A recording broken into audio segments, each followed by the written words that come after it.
Welcome back everyone to SCUR. This is version 3.2 of SCUR, and today we're going to be starting off in a rather inconvenient situation. We're actually stood in a quartz pit, and it is currently nighttime. As you can see, there's a shooting star currently colliding with the moon, and it's not going anywhere because the time is frozen, as usual. And today we're going to be going over a few features that I've introduced in the pack, first of all, which are kind of unique and require it to be night or at least dark to look proper. And then we're going to be going over some of the usual changes and other features that I've added in version 3.2. 3.2, that sounds weird, doesn't it? We've been making this pack for such a long time now. We're on version 3.2. Okay, anyway, so first of all, I want to show you guys a few zombies. You may notice in your world now that when zombies spawn underground under certain levels, they're much darker and much angrier. We're going to ignore that than they were before. But obviously above a certain point, that's not helpful. You guys are unhelpful. I hope you realise that. But above a certain point, these guys will look like normal. So basically, what this is depth mobs, and this is quite an easy part of random entities to set up. Which basically means that when mobs spawn at a certain level in the world, they have a different texture, which is actually surprisingly easy to do, and I'm surprised I've never really done it before, to be honest, because I've been thinking of doing like a depth mobs type scenario for a while, but just simply never got around to it. Now the main thing that's encouraged me to do it this time is emissive lighting. You may notice that these guys, they look amazing. Look at the eyes. I mean, obviously look at the eyes, okay, obviously.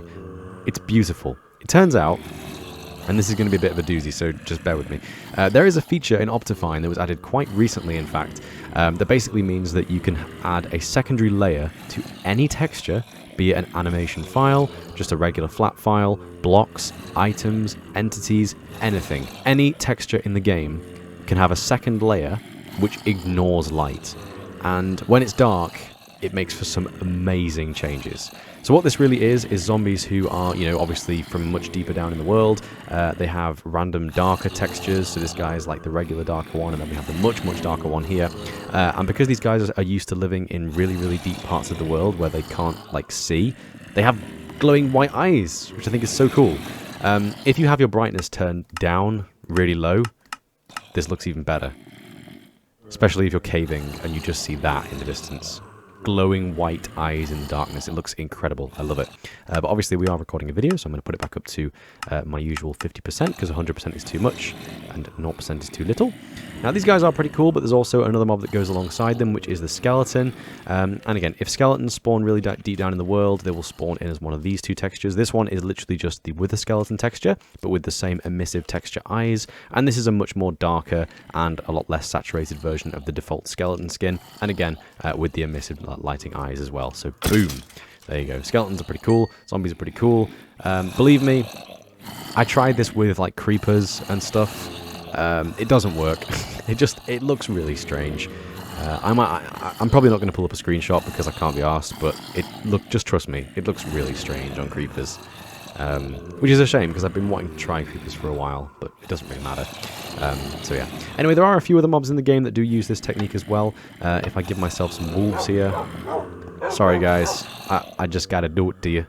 Okay, there you go. So basically, wolves also have bright red, glowing red eyes. And I think this is another really cool feature as well. It's from the same set of things there. I'm just kind of freaking out at the... Oh, hello. They go after the skeleton. So they're angry at me, but they try and kill the skeleton. Get him, guys. Get him. Get him. They're just... Nope, they're just... Okay. Anyway, yeah, wolves also have red eyes. So if a wolf is angry at you, it will have red eyes. So there you go. And die. There you go. So moving on from that, we have magma blocks. Obviously, magma blocks are another change for emissive textures. Kind of a weird one, but obviously, glowstone already has the kind of ignorance to lighting, if that makes any sense. The regular glowstone block, this is just how it is in vanilla Minecraft. If you didn't have my texture pack on right now, and it was... you can see them in the background. Oh, that's beautiful. Look at them go. Oh, the skeleton's so upset. He's like running away. That's adorable. They look badass, don't they, with those red eyes? Looks so cool. So anyway, glowstone blocks do have actually the same what's the word? I can't think of the word. The same trait? The same technique? One of those words. They have the same thing about them, which means that they basically ignore light levels. So, you know, regardless of the lighting, you will always see magma blocks at full brightness. Now, my overlay texture, which I introduced in version 3.1, didn't have this. And I'm actually really glad that I discovered emissive lighting as soon as I did, because if I wouldn't have known that emissive lighting existed, I would have removed the overlay for magma in version 3.2. Because originally, you can imagine, magma blocks at full brightness, but the side of the netherrack texture here, where the magma was spilling onto it, was completely dark, and it looked ridiculous. So I'm really glad that I've discovered emissive lighting, because it means that magma overlay now actually makes sense again, like that. And as you can see, I've done a little sign up there, just showcasing that the emissive lighting is still very much in the pack and very much working. I think it's beautiful. Now, this is another kind of... this is a really cool way of showcasing it, actually. I said emissive light... That's so cool, by the way. We'll get to that in a second. I said emissive lighting can be applied to literally anything. I wasn't kidding. This is a texture that's used in a model format. Really, dude? Just get off.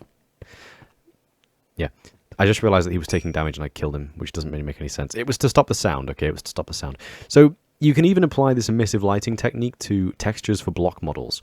Obviously, this is the powered rail, as you can see here, and I'm only using the powered rail to showcase this. When you have a detector rail or an activator rail powered, it gets the same effect. But I figured it was best to show it on the powered rail, because that's the one that you're going to primarily see in your worlds. If you have a powered rail in a dark tunnel, it will look like this, and I think it looks absolutely amazing. Look at it. It's so pretty. I love it. This is like one of my new favorite features. This will appear elsewhere. Believe me, this will be used elsewhere. I have so many ideas for emissive lighting. It's unreal. It looks so good. I love it. Now, time for my favorite change, which I am incredibly proud of. That's going to bug me, so go away. Redstone ore. Look at it. Do I need to say any more? Do I really need to say anything else? Look at the redstone ore. It's glowing. It looks beautiful. Like, when you're in a cave in complete darkness and you're about to, like, put a torch down, wandering around a corner, this stuff will stand out at you. Bright as that. Bright as if it was, like, the surface in the middle of the daytime. It's beautiful. I love it. I actually kind of, like... I want to make stone darker in an attempt to make this permanent. But, obviously, I'm not going to do that. I figured also, I considered applying this exact same thing to diamond and gold as well, just because obviously their textures are like shiny almost. Obviously, as you can see with the diamond, they have bits of white in them. Same with the gold, or obviously not with iron and coal, which makes sense. But yeah, I considered doing that, but I don't know. I think I kind of like it with it just being the redstone actually. Yeah, so we're going to leave it as just the redstone. But yeah, so there you go. One of my absolute new favorite features in Quark. I absolutely love Quark, and I just love it more and more every single day. This is emissive lighting. It's legendary. You can make so many beautiful things with this, and I have so many ideas already. That redstone ore is beautiful. Like the first thing I thought of when I discovered this feature was the redstone ore. Did it in game, got it working, beautiful. Already fell in love. It was amazing. But yeah. One thing I do also want to say as well is that obviously with the creator of Optifine, that dude is just one guy. There's a lot of people who think it's actually a team of people. They are wrong. It is one guy alone who creates and moderates and obviously like maintains Optifine. And he does an amazing job. He's a brilliant coder, and I'm incredibly impressed by him, to be honest, because when I first discovered this little feature, I tried it out in my test world. I made the files, I made the properties file, I created the correct suffix, I did everything right, and then I came to test it in world, and it just wasn't working. And I immediately doubted myself and thought, oh, I must have done something wrong. Checked over all the files, went through everything a second time, and I couldn't find any errors with what I've done. So I basically just messaged him on GitHub, which is what he tracks his issues through, and said, am I doing something wrong, or is it not working yet? It did say it's kind of a new feature, so I'm not really sure if it's 100% functional yet. And he replied within the hour saying, oh yeah, it must have been missed off when we upgraded to 1.14. And then he posted Optifine pre-10 within the same hour. The dude saw my input, fixed it immediately, and uploaded an entire new version of Optifine pretty much just for this. Amazing. Like, this dude deserves donations. So I am going to be donating £10 to Optifine at some point in the future, and getting myself a lovely cape as well. So anyway, we're about to hit the 10-minute mark, so I think that's a perfect time to transition over to some of the other things that we've got ready, because obviously these new textures could justify an entire update for SCUR in my opinion, but we do have a lot of other changes to go over as well. So I'll be right back with some proper lighting. So we do have quite a number of features to go through, so I'm going to try and keep it quick if I can. First of all, we have 3 changes with regard to block states or block models, or however you want to word it. This time it's mostly for crops. This is actually farmland over here. We have carrots, and we also have potatoes. Now, you can actually change the texture of these blocks based on a number of features. For example, with farmland, it has an MBT tag called moisture. Now, it sounds like a weird one, but really what moisture is it's the tag that's added to farmland when it's near water. Right now I have game rule random tick speed set to 0, so none of these things are going to update at all. Essentially, it turns out, I always thought the way the game worked was that you had regular farmland, and then when it was near water, you had like moist equals 1. Simple as. Done deal. 2 different variants, that's it. Turns out there's 8 variants for moisture level. And actually, when you have water next to a block, it'll instantly go to moisture equals 7. And then when you remove the water, it will slowly tick down to moisture 0. Why is this not taken advantage of? Why is this not a feature that Mojang have already used for a cool looking texture? So what I've done here is I've first of all removed the little gritty pebbles from farmland, so it now looks the same as dirt, mycelium, podzol in that regard. And I've also made it so that when you remove the water, it will slowly transition down back to the regular, very, very kind of like light brown farmland, as opposed to the very moist, dark brown, wet farmland, if that makes any sense. So there you go. When you remove the water from your farmland, it will transition nicely before going back to dirt. So there you go. You're welcome. It looks nicer now. There you go. Same story for carrots and potatoes. Carrots and potatoes, you would think, have 4 growth stages each, because they have the seed level, and then they have 2 intermediate levels, and then they have this final level where they look like this. No, turns out they have 8 growth stages once again. So every single one of these carrots and potatoes is an individual growth stage.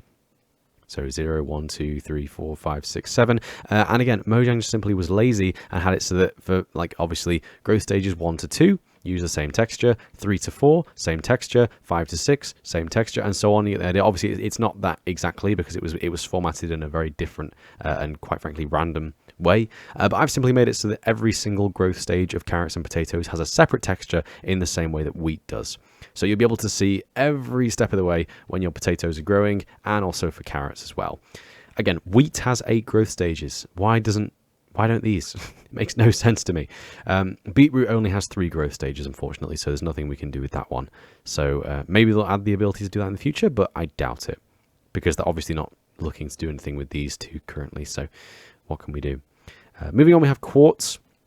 Now, Quartz has received quite a big update recently. If you guys follow along with my modded recipes, which I hope you do because it is really cool, you'll see that I actually have changed the recipe for all of the blocks which you smelt to get the sort of like chiseled variant.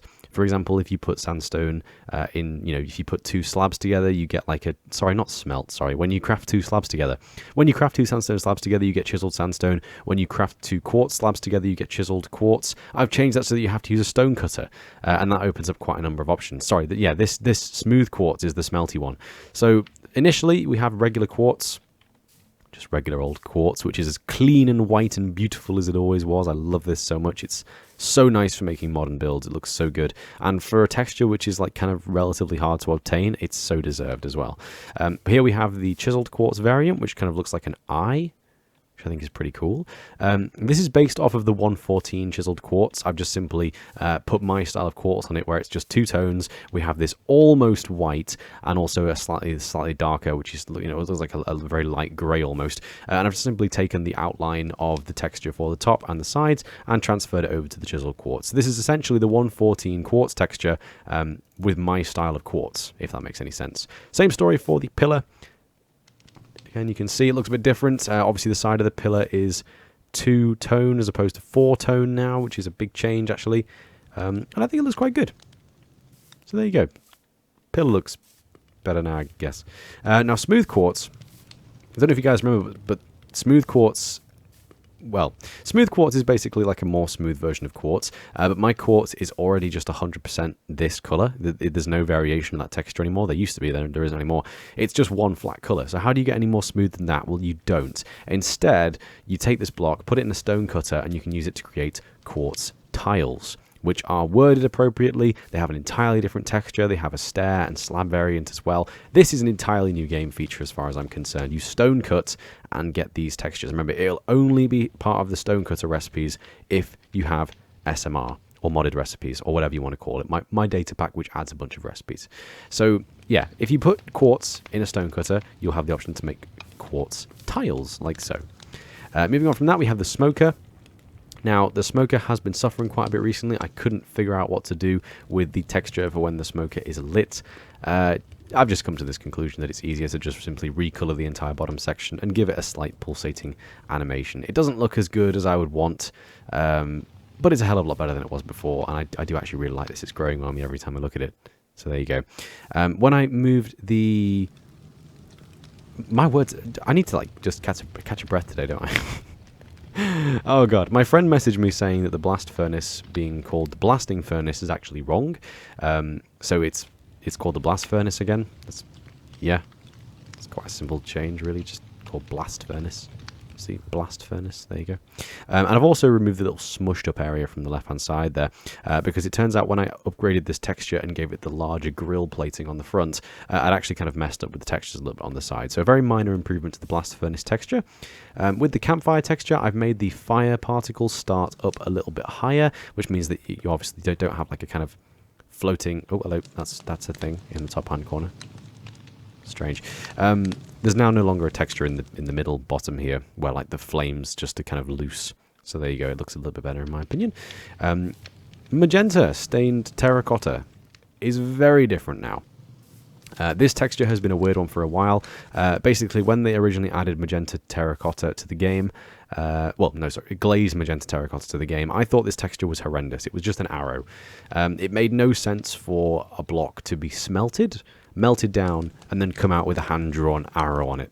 Obviously, the smelting for the terracotta makes no sense for all of them, and I've since changed that. Again, with my modified recipes, you now stone cut them to get the glazed variants. But yeah... I think this looks a little bit better. It's a slight improvement on the last texture. As you can see, it kind of retains the arrow vibe, but it looks more natural, and it's kind of like a tessellating pattern that you can use elsewhere, as you can see there. So it can be used for an arrow shape, but it's also a pattern. And this is more so for server play, because I've noticed people that do actually use this block to make arrow signs. You people are horrendous, whoever's doing that, but people do it. So it kind of makes sense that we would have the ability to have a clue what they're talking about when they use this block for an arrow shape, if that makes any sense. So there you go. Magenta stained terracotta now looks more arrowy, but more natural. So there you go. A recent update to Optifine has actually removed the default CTM things. So, for example, if you have Optifine installed now, I don't know why this is, but I guess it must have been a change they made recently. There actually are no default CTM textures. So in old school Minecraft, if you had a big piece of glass, it would by default have the regular CTM, and all the textures for that were sort of built into Optifine. The same was for bookshelves, the same was for sandstone. They've actually removed all that, so I've just simply added my own version of the bookshelves, and this is taken directly from SCUR, or the Quartz Resources pack, and as you can see there, it's working once again. We have the lovely CTM for bookshelves, which I think looks really cool. Moving on from that, we have Beetroot Seeds. I've changed Beetroot Seeds quite a few times now. Obviously, they are a bit of a problematic texture, in my opinion. But yeah, there you go. Another update to them. I'll probably change them again at some point very soon, but there you go. Beetroot Seeds are slightly different now. The Elytra will now break progressively, so when it gets to 50% durability, it will start to look a little bit broken, and then when it's at 75% durability, it'll be a bit tattered, and then obviously when it breaks, it has the original broken Elytra texture. And this is a really simple thing, just done with model values. Block state values as well, because you can actually you can actually pick a different texture for an item based on its damage value. So this is a really simple thing to do. So yeah, the only reason why I really did this is not really for like visualization or anything, but in my opinion, the fact that the Elytra goes from this straight to this when it goes over one durability point makes no sense. So the fact that you can sort of like see it coming, obviously you have like the 50% buffer, the 75% buffer, and then 100%, bam, it's broken. I think it just makes a little bit more sense that it gets kind of progressively broken as opposed to just instantly like shredding itself up like that. The painting texture has been improved. It is a combination of the old painting texture, the new painting texture, and also my inspiration. Paintings obviously had the kind of like black triangular shaped line on the top originally. I've removed that because you don't see any black triangular shaped lines on top of the paintings, do you? You only see the painting itself, so this now makes more sense in my opinion. There's no triangle. It doesn't exist. See? Doesn't exist. There you go. The backs of paintings, I'm making it really obvious there's a barrier blocker there. The backs of the paintings there we go, are actually dark oak wood now. I've simply changed around all the paintings so that the backs are dark oak wood, and the frames are also universal. So every single painting has the exact same texture for the frame. It's based off of dark oak wood, but obviously looks a little bit different. So, okay, this is going to sound a bit strange, but I have become rather arrogant with my abilities as a texture pack maker. This has obviously been becoming more and more clear with every update of SCUR, where I go, I'm getting pretty good at this now, guys. I think I should, like, run for president or some shit. But basically, I think that the paintings in Minecraft are shit. They're really, really bad. And I have never really done anything like this before, but I'm damn well having a go. So I have started the very long and very arduous process of recreating every single painting in Minecraft, and I mean every single painting. Not even like using the original textures and just sort of improving them, just outright making new ones out of thin air. We have a tribute to the original Minecraft rose, which has been replaced with the poppy. We have a texture for, I guess, the mesa biome or a wasteland. We have like a dead tree here, and the very, very unique and very obvious terracotta colors against the nice white and blue sky. We have a little bomb, like a little cartoon bomb. I think it looks good. I don't know, I really like this one, actually. I think of all the ones I've made, that's probably the most simple and probably the most effective one. I think it just looks really good. We have a sunrise. Turns out there's a cult following for the sunflowers, the sunrise painting, so I've simply changed it to just be HD and look a bit prettier. So there you go, we have sunrise. And also, to go along with sunrise, we have moonrise, or it's not called moonrise, but I'm kind of effectively calling it moonrise. And it's the exact same texture, only the sun has been replaced with a smaller moon with a less of a haze, and also some stars in the background as well. We have a tribute to C418, which is actually a very, very high resolution texture. I'm not 100% sold on this one, as I am with a few of the upcoming ones, but I think it looks alright. Obviously, we are using some music in this pack from C418. It's actually the Stranger Things intro remixed, and it's called Stranger Think, and it sounds amazing, by the way. So I figured the kind of like red and black glowy vibe would almost fit C418's logo, because we're using the Stranger Things theme tune. But I'm not 100% sold, and it looks a bit naff, so we're probably just going to change it. So there you go. One of the ones that I am very happy with is the wither. I've changed the wither to simply be a more, I don't know, it just looks better. What can I really say? I feel like I should have more of a reason for this justification, because all my changes in my resource pack are usually like for a reason, but I just think this looks better, to be honest. I just think it looks a lot better. So there you go. We also have the Haunted House from Black Mirror, Season 3, Episode 2, playtest, and I did not have to look that up. I knew that off the top of my head, which is concerning. Black Mirror is really good, by the way. But this texture is actually rather fancy. It's very different to all the other textures. If any of you have actually seen Black Mirror, you'll know that there is an episode called Playtest, and during that episode, the guy has to stay in a haunted house. Now, he's actually kind of like in a virtual reality game, which renders things in his view that don't make any sense, are like terrifyingly scary and everything else. And one of the things that happens is he's looking at this painting, and he looks away and looks back again, and suddenly there's a light on the window, and he's like, that wasn't there a second ago? Why? I don't understand why there's a light in the window. And then, of course, he looks away again, looks back, and there's a figure standing in the window. And then he can hear someone upstairs, and he realizes the house is the house that he's in, and it's terrifying, and I love it. So I've simply recreated that in Minecraft. This texture right here is actually an animation. After a tremendously long amount of time, the texture will switch to one of 3 frames where a random window in the house, well, one of 2 windows in the house, will like kind of flicker on with a light, and it will stay on briefly and then go off again. Now, obviously, this isn't the exact same thing as just simply looking away and looking back, and oh my god, it's changed, what the fuck, that's so amazing. If you look at it for long enough and just stare at it, it will eventually change. And now would be a really good time for you to do your shit painting. It's not happening. It's really not happening. It takes ages. We're talking like days. I think it happens once every 2 days, and I'm talking Minecraft days, like 2400 ticks times 2. And when the light comes on, it only stays on for like 6 seconds or something like that. So it's pretty crazy. And if you ever do actually catch the light on, I'm staying around here because I want it to turn on, but if you ever do actually catch one of the bedroom lights on, be afraid. So there you go. I think that's a really cool texture. I'm going to have to give up. I'm so sorry. Please redeem yourself now. Flicker on. It's not happening, is it? Here we have Starry Night by me. This is by no means based off anything. It's a completely original. Turn on, please. No. This is also a map of Hyrule. It's Breath of the Wild. Just to, appreciate Breath of the Wild. It's a beautiful game. If you haven't played it, please play it. It's beautiful. You can tell I'm kind of going a bit insane at this point. I'm not usually on video talking about my own shit for this long a time. Turn on, please. It's not happening. It's not happening at all. So this is the map of Breath of the Wild. Obviously, we have Central Hyrule. We have Hyrule Castle. We have the volcano. I forget what it's called. We have... I don't know what any of the places are actually called. That's really embarrassing. Never mind. We also have some banner patterns as well. So last time I showcased 5 banner patterns. Oh, not last time. Sorry, this was in version 3.0, I believe.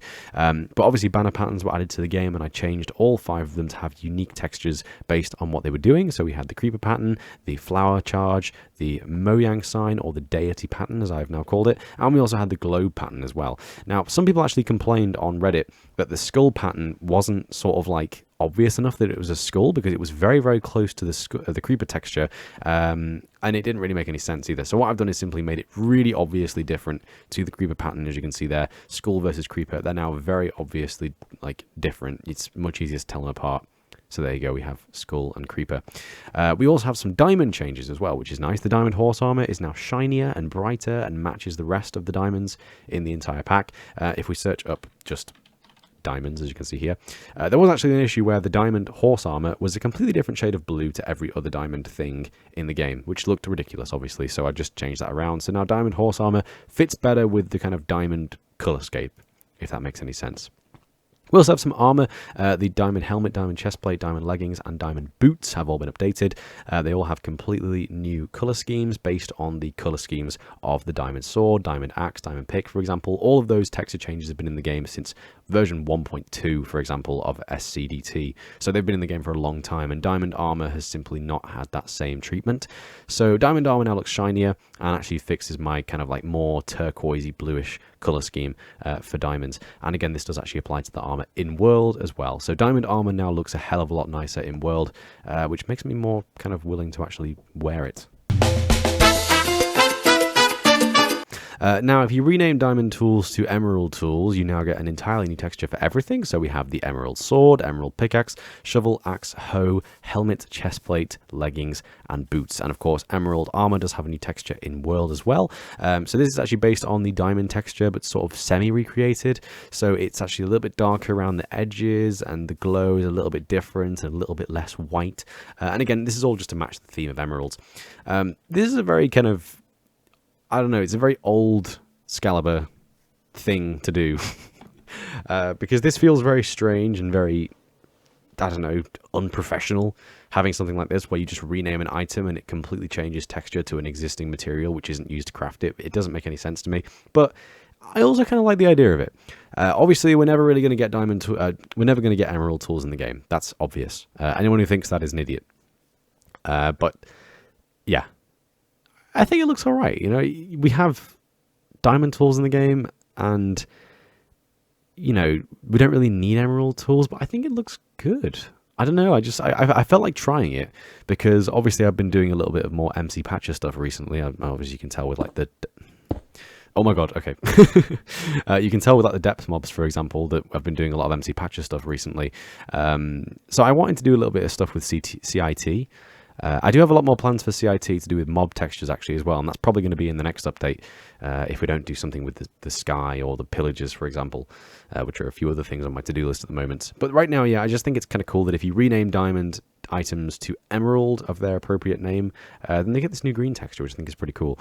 What this is mainly for, in my opinion, is if you have two swords for different purposes. For example, you have one sword which has maxed out sharpness, maxed out looting, a really, really good stats, and then you have a secondary sword which has like smite 5, looting, no knockback on it, no flame, because you're using it as a wither sword specifically. Then you can sort of rename it to emerald sword, and then it's really obviously like identifiable that one of them is your main sword and one of them is your wither hunting sword. Now, I could take that a step further by making a unique texture for the swords, which apply to it when you have smite, and we did actually do that in SCDT version 1.9. You can still watch SCDT version 1.9 on my previous channel as well, so if you are interested in seeing a bit more information about CIT, you can see it all on there.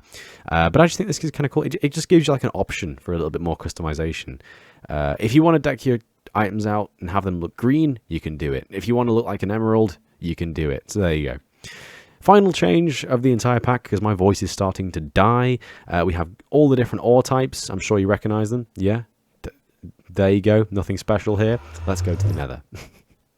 I'm going insane. Okay, so first of all, redstone ore looks different in the Nether, because obviously it's got the brightness thing that we showcased earlier in this video. The brightness on redstone ore applies to everything. But obviously the main thing that I'm not really picking up on here is the fact that all of these ores look like netherrack.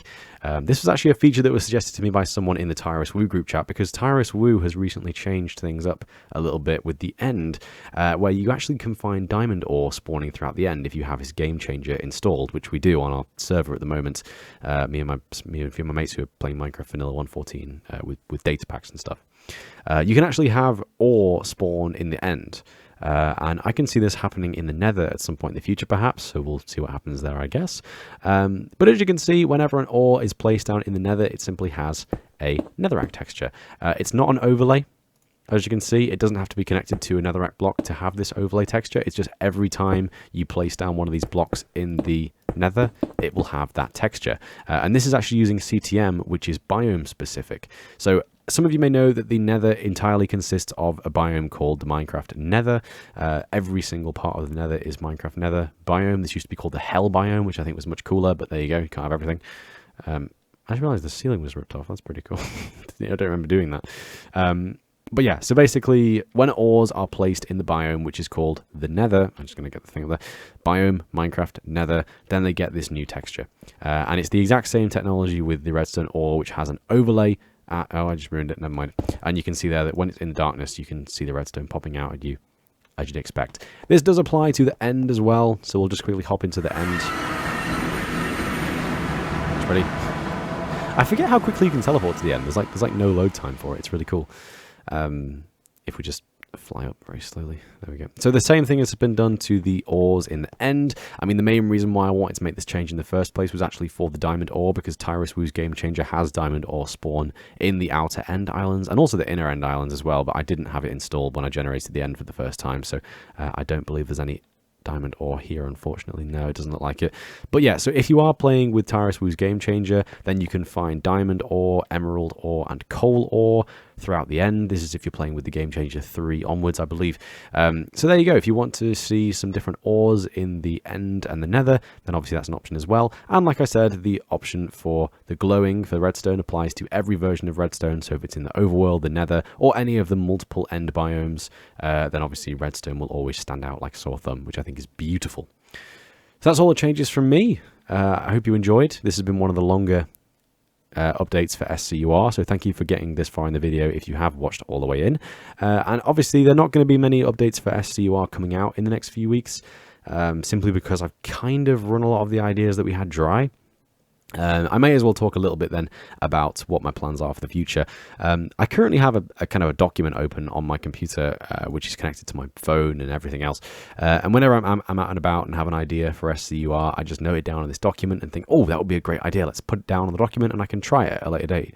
Now, not every creation works out. Not everything that I do actually looks good, and it never really stays in the pack. Whenever I release these updates, it's usually when I've got a list of new features, which is kind of enough to justify making an update video, which changes the game quite drastically. So one of the things on my to-do list right now is actually change the Trident to Mjolnir. Now, this would be a change that obviously if you put the Trident in an anvil and rename it to Mjolnir, either with the normie spelling or with the proper Viking spelling with the dotty O, with the dots above the O, you know, the weird way of spelling it, which is correct but technically, then basically the Trident will turn into Mjolnir. Now, I'm not cheaping out on this. The Trident is split into 2 textures. It has a texture in your inventory. If I just get my Trident hip here. So it has a texture in the inventory, which looks like this, the kind of flat 2D texture. But when you hold it in your hand, it has a 3D model, like so. And obviously in first person, you can see the 3D model as well. When you throw it into the world, it has a 3D model. Now, this is a really, really cool feature because it means that we could actually make a 3D Mjolnir.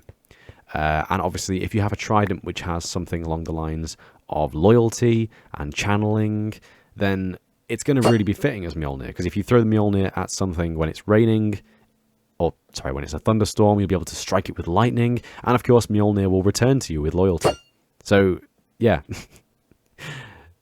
Making the Trident Mjolnir is such a good idea, and yeah, that's why I want to do it. But that's going to take a lot of effort and a lot of time to do. Actually figuring out how to use a modeling software, aligning the models correctly, getting MC Patcher to work correctly so that it, you know, goes to the correct file path to get the model files and the texture files and everything else. I don't want to figure out how to do it. I love the idea of changing the Trident into Mjolnir, but it's going to take a lot of effort, maximum effort time. So yeah. That's just one of the many things I have planned to do. I'm also planning to update the sky in the overworld because it's currently just stolen from someone else. I have a plan to redo every single villager from the recent village and pillage updates. There's so many things I want to do, and not really enough hours in the day to do them, to be honest. So yeah, so I am going to do a lot more work on SCUR, but we are going to have a bit of a break from the SCUR update videos for now. Obviously, there will be some more things coming out along the lines of maybe SUMR or SUMR, Skaliber's Ultimate Modded Resources, and a lot more things with datapacks as well. But it might be a while before SCUR returns. So yeah, so thanks for watching, guys. I really hope you enjoyed this update of SCUR. The download will be in the description as always, and hope to see you guys in a future video with more updates. So thanks for watching. Take care. Have a very nice day, and bye-bye.